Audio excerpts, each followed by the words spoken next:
আসসালামু আলাইকুম রহমতুল্লাহি ওবরাকাতুহু। ইয়া রাব্বি লাকাল হামদু কামা ইয়ানবাগি লিজালালি ওয়াজহিক ওয়া আযীমি সুলতানিক। আল্লাহুম্মা সাল্লি আলা সাইয়্যিদিনা মুহাম্মাদিন নবিয়্যিল উম্মি।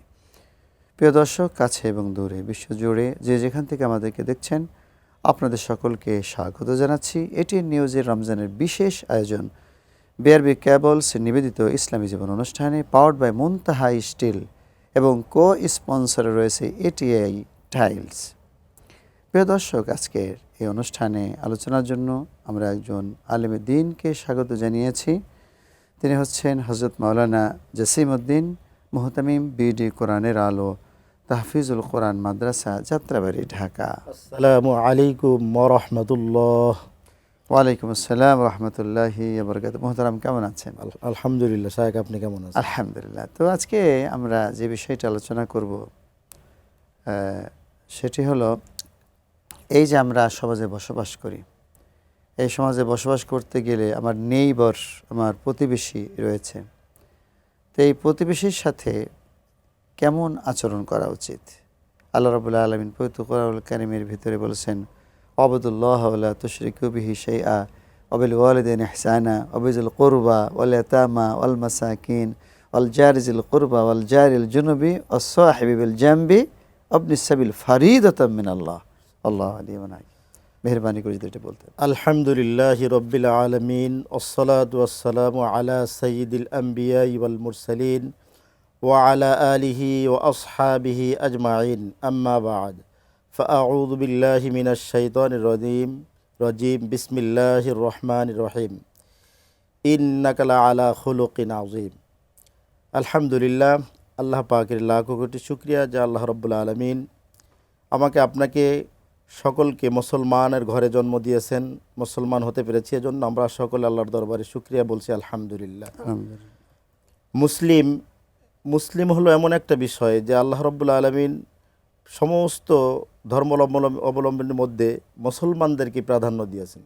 আল্লাহ কোরআনে বলেছেন, ইন্নাদ-দীনা ইনদাল্লাহিল ইসলাম। আমার কাছে সমস্ত ধর্মের মধ্যে ইসলাম ধর্মটাই পছন্দ।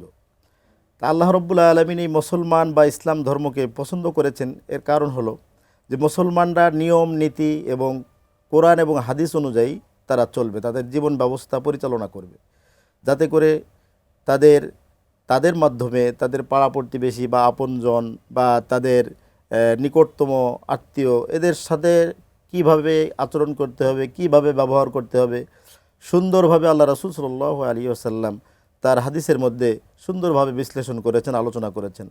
এবং এটা দেখা যায় যে রাসূল সাল্লাল্লাহু আলাইহি ওয়াসাল্লামের চরিত্র মাধুর্যের মাধ্যমেই আল্লাহ রাব্বুল আলামিন এই পৃথিবীতে দিন কায়েম করেছেন। চরিত্র মাধুর্য এত সুন্দর ছিলেন যে কাফেররা পর্যন্ত ওনার চরিত্র মাধুর্য দেখে তারা ইসলামের ছায়াতলে, সুশীল ছায়াতলে চলে এসেছে। এজন্য সবচেয়ে বড় ব্যাপার হলো যে আজকে আমরা মুসলমান হয়ে আমাদের নিজেদের চরিত্র, নিজেদের কথাবার্তা, নিজেদের কথার সাথে কথার মিল অমিল, এগুলি আমাদের মধ্যে চলে আসতেছে। আর বিশেষ করে আমাদের দেখা যায় যে আমাদের পাড়া প্রতিবেশী, আপনজন, আত্মীয় স্বজন, তাদের সাথে অনেক খারাপ আচরণ আমাদের চলে আসতেছে।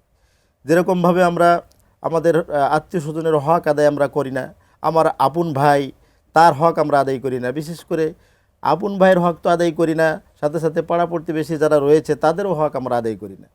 কিভাবে করতে হবে রাসূল সাল্লাল্লাহু আলাইহি ওয়াসাল্লাম হাদিসের ভিতরে সুন্দরভাবে বর্ণনা করেছেন। তুমি তোমার ভাইয়ের হক আদায় করো, তোমার প্রতিবেশীর হক আদায় করো। এগুলি আপনার সকলের জন্য জরুরি একটা বিষয় যে আমরা আত্মীয় স্বজনের হক আদায় করব। যে নিকট আত্মীয়, দূর আত্মীয়, তো যখন আপন ভাইয়েরা যার যার সংসার হয়ে যায়, তখন কিন্তু এই আপন ভাই প্রতিবেশী হয়ে যায়, আপন ভাই প্রতিবেশী হয়, চাচা প্রতিবেশী হয়। তো সমাজে একটা বিরূপ প্রতিক্রিয়া দেখে আমরা আশেপাশের বন্ধু বান্ধবদের এনে খাওয়া দাওয়া করায়, বিভিন্ন পার্টি টাটি করতেছে, আপন চাচা এরপরে আপন ভাই রয়েছে, অনেক সময় দাওয়াত দেয় না। তো এ ব্যাপারে আপনি কি বলবেন? আসলে দেখা যায় বর্তমান এমন সমাজে অহরহ ঘটতেছে যে আপন ভাইয়ের সাথে তার কোনো সম্পর্কই নাই। আপন ভাইকে দেখলে সালাম তো দেওয়া দূরে থাক, তাকে এমনও জিজ্ঞেসও করে না যে আপনি কেমন আছেন। আসলে কি এটা বোঝাই যায় না যারা তারা আপন দুই ভাই কিনা। অনেকে মনে করতে পারে একটু দূরে গেলে মনে করবে হয়তো তারা আপন ভাই না, হয়তো পাড়া প্রতিবেশী কেউ হবে বা দূরের কেউ হবে।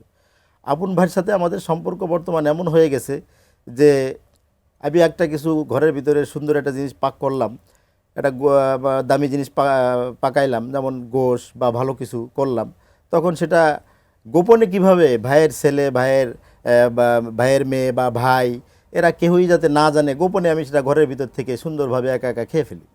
অথচ আল্লাহ রসুল সাল্লাল্লাহু আলাইহি ওয়াসাল্লাম কি বলেছেন, যে তুমি খাওয়ার আগে, তুমি কোনো জিনিস ভক্ষণ করার আগে অবশ্যই দেখবা যে তোমার পাড়া প্রতিবেশী বা তোমার আপনজন কেউ ভোকা রয়েছে কিনা, না খেয়ে আছে কিনা, সেটা তুমি অবলোকন করো। অন্য হাদিসে রয়েছে যে 40 বারে পর্যন্ত দেখা দেখা যে এর ভিতরে কে নিডি আছে, কে গরিব আছে।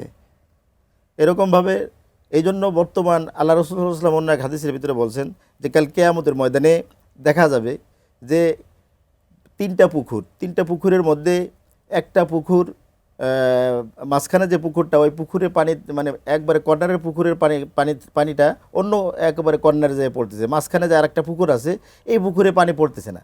রাসূলুল্লাহ সাল্লাল্লাহু আলাইহি ওয়াসাল্লাম বললেন এর কারণ হলো যে আপন ভাই, এরা আপন ভাইয়ের মধ্যে কোনো সম্পর্ক থাকবে না। এরা সম্পর্ক করবে কিভাবে? আপন ভাইকে বাদ দিয়ে সে আরেকজনের সাথে, তার কোনো আপনই না, সে একবারে পাড়া প্রতিবেশী এমন একজনের সাথে যে সম্পর্ক করবে বেশি, তারে বেশি মর্যাদা দেবে, সম্মান দেবে। অথচ আপন ভাইয়ের সাথে দেখা হইলে সালাম দিয়ে কথাবার্তা বলা, এরকমভাবে তার সাথে কোনো আচরণভাবে জিজ্ঞেস করা, তার কোনো প্রকার সমস্যা আছে কিনা তার জানা, কিন্তু এটা কোনোভাবেই ভ্রুক্ষেপ করে না। অথচ দুইজনের মা বাপ এক, অথচ তারা পৃথিবীতে আসছে আপন ভাই হয়ে। এটা সব জায়গায় কিন্তু না, অনেক পরিবার আছে খুব সুন্দর সম্পর্ক, সবাই মিলেমিশে চলতেছে, ভালো সম্পর্ক, এরকমও কিন্তু অনেক আছে, অবশ্যই আছে, কিন্তু বেশিরভাগ ব্যতিক্রম কিছু আছে। বেশিরভাগ দেখা যায় এরকমই যে আপন ভাই কোনো সম্পর্ক থাকে না। এটা তো আপন ভাই প্রতিবেশী, অন্য ভাই যদি প্রতিবেশী হয় তার সাথেও তো সুন্দর আচরণ, অবশ্যই সুন্দর আচরণ করতে হবে। কারণ হলো আপন ভাইয়ের সাথে তো করতেই হবে, সাথে আপনি প্রতিবেশীর প্রতিও আপনার আচরণ এরকম হইতে হবে। আল্লাহ রাসূল সাল্লাল্লাহু আলাইহি ওয়াসাল্লাম বলছেন, যখন তুমি ঘরের ভিতরে গোশ পাক করো, তখন ওই গোশের ভিতরে যেন একটু ঝোল তুমি বাড়াইয়া দাও। কিসের জন্য বাড়াইয়া দেবা? যাতে তোমার প্রতিবেশীকে যেন একটু দিয়ে শেয়ার করতে পারো, তরকারি দিয়ে তাকে একটু কি করতে পারো, হেল্প করতে পারো। আমরা যখন ছোট ছিলাম আমাদের কিন্তু এই অভ্যাস ছিল যে আম্মু দিয়ে দিতেন যে এই বাড়ি দিয়ে আসো, ওই বাড়ি দিয়ে আসো, ওই বাড়িতে দিয়ে আসো। আমরা এই ছোট অবস্থায় এই ডালা নিয়ে নিয়ে এই বাড়িতে ওই বাড়ি দিতাম। এখন দেখেন এই ফ্ল্যাটিং যে আমাদের আজকে কালচার, একজনের সাথে আরেকজনের কোনো খবর নাই যে ও তার বাড়ি কই, সে কোথায়, তার নাম কি তাও জানে না। একেবারে রোবটের মতো আসতেছে যাইতেছে, কোনো সম্পর্ক নাই। অথচ ইসলাম প্রতিবেশীর ব্যাপারে আল্লাহ রাসূল এবং ইসলাম কত দিয়েছে, কোরআনে আয়াত আছে।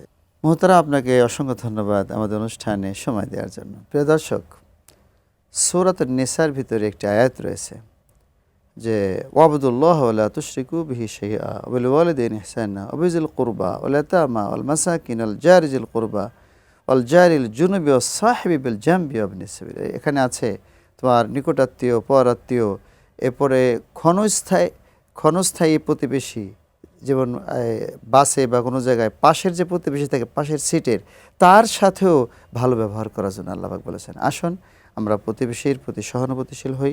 আল্লাহ পাক আমাদের সকলকে তৌফিক দান করুন। আপনারা এতক্ষণ আমাদের সাথে থাকার জন্য ধন্যবাদ জানিয়ে আজকের মতো এখানে শেষ করছি। আসসালামু আলাইকুম ওয়া রাহমাতুল্লাহি ওয়া বারাকাতুহু।